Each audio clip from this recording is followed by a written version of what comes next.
আসসালামু আলাইকুম। আজকে আমি আপনাদের সাথে শেয়ার করব একটি ভিন্ন ধরনের ডেজার্টের রেসিপি।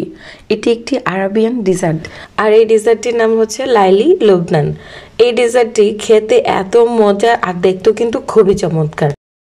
চলুন দেখিনি কিভাবে আপনারা এই আরাবিয়ান ডেজার্টটি তৈরি করবেন। এই আরাবিয়ান ডেজার্টটি তৈরি করার জন্য প্রথমে লাগছে সুজি। আমি এখানে 1 কাপ পরিমাণ সুজি নিয়েছি, আর সাথে দিয়ে দিচ্ছি আধা কাপ পরিমাণ চিনি। চিনির পরিমাণটা আপনারা চাইলে আপনাদের পছন্দ অনুযায়ী আরেকটু বাড়িয়েও দিতে পারেন বা একটু কমও দিতে পারেন। তারপর এখানে দিয়ে দিচ্ছি আমি 1.5 কাপ পরিমাণ লিকুইড দুধ। তারপরে ভালো করে নেড়ে চেড়ে সুজির সাথে দুধটা মিশিয়ে নিচ্ছি। চুলাটা অন করে মিডিয়াম টু লো হিটে জাল করে নিচ্ছি। আর এই সময় অবশ্যই নাড়াচাড়া করে সুজির ব্যাটারটা তৈরি করে নিতে হবে। নাড়তে নাড়তে দেখা যাবে একসময় এই ব্যাটারটা একটু থিকনেস চলে আসছে, মানে একটু ভারী হতে শুরু করেছে। আর অবশ্যই নাড়াচাড়া বন্ধ করা যাবে না। নাড়াচাড়া বন্ধ করে দিলে এটার মধ্যে দানা দানা ভাব চলে আসবে, সুজিটা মেশাতে প্রবলেম হবে। তাই অবশ্যই নাড়াচাড়া করে মিশিয়ে নিতে হবে। ব্যাটারটা যখন এরকম ঘন হয়ে আসছে তখন অ্যাড করে দিব এই রেসিপির সবচেয়ে ইম্পর্টেন্ট ইনগ্রেডিয়েন্টস, আর সেটি হচ্ছে রোজ ওয়াটার। আমি এখানে 1 চা চামচ পরিমাণ রোজ ওয়াটার দিয়ে দিচ্ছি। আর এই রোজ ওয়াটারটা কোনোভাবেই স্কিপ করা যাবে না। এই আরাবিয়ান ডেজার্টের যদি আপনারা আসল ফ্লেভারটা পেতে চান তাহলে রোজ ওয়াটারটা কোনোভাবেই স্কিপ করা যাবে না। তারপরে নেড়ে চেড়ে আর একটু ঘন করে নিচ্ছি। আপনারা দেখতেই পাচ্ছেন কতটুকু ঘন হয়েছে এই ব্যাটারটি।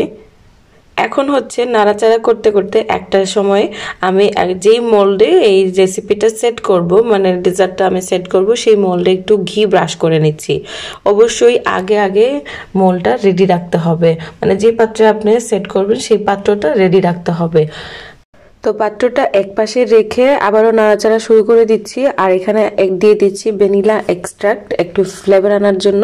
আপনারা যে কোনো ফ্লেভার এখানে ব্যবহার করতে পারেন। আমি আধা চামচের মতো দিয়ে দিলাম ভ্যানিলা এক্সট্রাক্ট, দিয়ে আবারও খুব ভালো করে নেড়ে চেড়ে দিয়েছি। আর এই সময় আমি চুলার আঁচটা একদম বন্ধ করে দিয়েছি। দেখতেই পাচ্ছেন কতটুকু ঘন হয়েছে এই ব্যাটারটি। তো এই সময় চুলার আঁচটা বন্ধ করে দেওয়াই ভালো, কারণ এর থেকে বেশি ঘন করলে তাহলে সেট করতে কষ্ট হবে। তাই একটু নরম অবস্থায় এই ডেজার্টের জন্য এই ব্যাটারটি নামিয়ে যে মোল্ডে আপনারা সেট করবে সেই মোল্ডে তাড়াতাড়ি ঢেলে দিবেন। তাহলে আস্তে আস্তে ঠান্ডা হতে হতে এটা ঘন হয়ে যাবে আর সেট হয়ে যাবে। তো আমি ফ্রিজে রেখে দিচ্ছি রুম টেম্পারেচার আসার পরে এটা ঠান্ডা হওয়ার জন্য। তো অন্য পাশে আরেকটি পাত্রের মধ্যে আমি নিয়ে নিচ্ছি 1/3 কাপ পরিমাণ চিনি আর 1/3 কাপ পরিমাণ পানি। যতটুকু চিনি ততটুকুই পানি নিয়ে একটা চিনির শিরা তৈরি করে নিতে হবে। আর এই শিরাটা অবশ্যই তৈরি করতে হবে এই ডেজার্টের আসল ফ্লেভারটা পাওয়ার জন্য। চিনিটা পানির সাথে নেড়ে চেড়ে মিশিয়ে নিচ্ছি আর জাল করে নিচ্ছি যত সময় এটা ফুটে না উঠছে। তো এখন দেখছেন চিনির শিরার মধ্যে বলক চলে এসেছে। এই অবস্থায় আমি দিয়ে দিচ্ছি আধা চা চামচ পরিমাণ রোজ ওয়াটার। এখানেও কিন্তু রোজ ওয়াটারটা অবশ্যই দিতে হবে, এটা কোনোভাবে স্কিপ করা যাবে না। তো রোজ ওয়াটারটা দিয়ে আরও নেড়ে চেড়ে আমি 1 মিনিটের মতো জাল করে নিচ্ছি। টোটাল 3 থেকে 4 মিনিটের মধ্যেই চিনি শিরাটা হয়ে যাবে। তবে চিনি শিরাটা হয়ে গেছে, এক পাশে ঠান্ডা হওয়ার জন্য রেখে দিচ্ছি। অন্য পাশে তৈরি করে নিচ্ছি এই ডেজার্টের আরেকটা উপকরণ, আর সেটা হচ্ছে ক্রিম। আর এই ক্রিমটা তৈরি করার জন্য আমি এখানে নিয়েছি 2 ধরনের চিজ ক্রিম, একটা হচ্ছে ফিলাডেলফিয়া আর একটা হচ্ছে মাস্কারপোনে।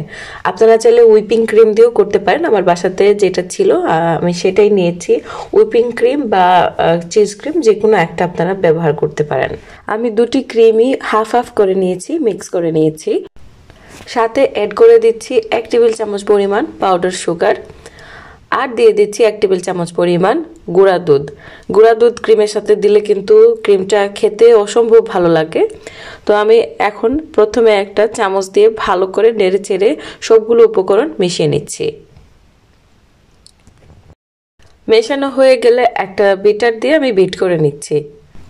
বিটার না থাকলে আপনারা হ্যান্ড উইক্স দিয়েও কিন্তু এই ক্রিমটা তৈরি করে নিতে পারেন, বা কাঁটা চামচ দিয়েও এই ক্রিমটা তৈরি করে নিতে পারেন, তবে সময়টা একটু বেশি লাগবে।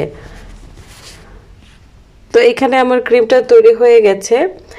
আর এই ক্রিমটা তৈরি করতে খুব বেশি সময় লাগে না, 1 থেকে 1.5 মিনিটের মধ্যে ক্রিমটা তৈরি হয়ে যায়। এখন হচ্ছে এই ক্রিমটা ডেজার্টের উপরে দিয়ে দিতে হবে। তো এরই মধ্যে কিন্তু ব্যাটারটা ঠান্ডা হয়ে গেছে, অবশ্যই ঠান্ডা করে নিতে হবে, যত বেশি ঠান্ডা করবেন এটা খেতে ততই ভালো লাগে। তো আপনারা আপনাদের পছন্দ অনুযায়ী এই ক্রিমটা অ্যাপ্লাই করবেন এই ডেজার্টটার উপরে। এটা আসলে কেকের মতো ডিজাইন করা এরকম কিছু না, জাস্ট ক্রিমটা উপরে দিয়ে দিলেই আপনার এই ডেজার্টটা রেডি হয়ে যাবে। তো আমি প্রথমে এই চামচটা দিয়ে একটু শেপ নেওয়ার চেষ্টা করছি, মানে একটু সমান করে দেওয়ার চেষ্টা করছি। তো যতটুকু সম্ভব সমান করে ক্রিমটা উপরে দেওয়ার চেষ্টা করেছি। এখন হচ্ছে এই ডেজার্টের উপরে আপনারা আপনাদের পছন্দ অনুযায়ী বাদাম দিয়ে দিবেন। এখানে আমি শুরুতে দিয়ে দিচ্ছি পিস্তাচিও বাদাম, আর এই পিস্তাচিও বাদাম আমি এরকম ক্রাশ করে নিয়েছি, মানে আধা ভাঙ্গা করে নিয়েছি। আপনারা যে এইভাবেই দিতে হবে সেটা কোনো কথা না, আপনারা আপনাদের পছন্দ অনুযায়ী বাদাম এখানে ডেকোরেশন করে নেবেন। তারপর আমি আলমন্ড বাদাম ছোট করে এরকম পাতলা করে স্লাইস করে কেটে নিয়েছি, সেগুলো উপরে দিয়ে দিচ্ছি। আপনারা এখানে যে কোনো ধরনের বাদাম ব্যবহার করতে পারেন, আমি যেগুলো ব্যবহার করেছি সেটাই যে ব্যবহার করতে হবে এরকম কোনো কথা নয়। আপনারা আপনাদের পছন্দ অনুযায়ী বা হাতের নাগালে যে বাদামগুলো পাচ্ছেন সেগুলাই এখানে দেওয়ার চেষ্টা করবেন। তারপরে যে ইনগ্রেডিয়েন্টস অবশ্যই আপনাকে এই রেসিপিতে ব্যবহার করতে হবে সেটা হচ্ছে গোলাপের পাপড়ি। আমি এখানে ফ্রেশ গোলাপের পাপড়ি দিয়ে দিচ্ছি, আপনারা চাইলে গোলাপের ড্রাই পাপড়িগুলো ব্যবহার করতে পারেন। যদি আপনারা এই রেসিপিটা তৈরি করতে যান তাহলে যে দুটি ইনগ্রেডিয়েন্টস আপনাকে অবশ্যই খেয়াল রাখতে হবে সেটা হচ্ছে রোজ ওয়াটার আর গোলাপের পাপড়ি। তো এই গোলাপের পাপড়ি আর রোজ ওয়াটার ছাড়া যদি আপনারা রেসিপিটা তৈরি করেন তাহলে কিন্তু আসল ফ্লেভারটা কোনোভাবেই পাবেন না। তো আমি আবারও এই ডেজার্টটি সেট করার জন্য ফ্রিজে রেখে দিব কিছু সময়ের জন্য।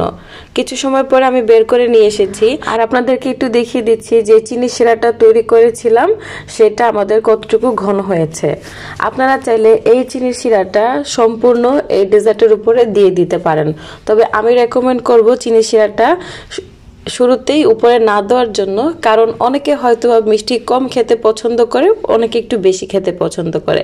তাই এই ডেজার্টটি কেটে যখন আপনারা পরিবেশন করবেন তখন এটার উপরে হালকা করে এই চিনি শিরাটা দিয়ে দিতে পারেন, তখন দেখতেও সুন্দর লাগবে, আর যে চিনি একটু বেশি খেতে পছন্দ করে তার কাছেও ভালো লাগবে, আর যে খেতে পছন্দ করে না তাকে না দিলেও হবে। তো আশা করব আমার আজকের এই রেসিপি আপনাদের কাছে ভালো লেগেছে। আমি যতগুলো রেসিপি ট্রাই করেছি ডেজার্টের সবচেয়ে বেস্ট মনে হয়েছে আমার এই লাইলি লুবনান আরবিয়ান ডেজার্টটি। আপনারা অবশ্যই একবার হলেও ট্রাই করবেন এই ঈদে এই রেসিপিটা তৈরি করার। তো আজকে এই পর্যন্তই। আপনারা সবাই ভালো থাকবেন, সুস্থ থাকবেন। রেসিপিটা ভালো লাগলে চ্যানেলটি সাবস্ক্রাইব করতে ভুলবেন না। সবাইকে আবারও ঈদ মুবারক, আসসালামু আলাইকুম।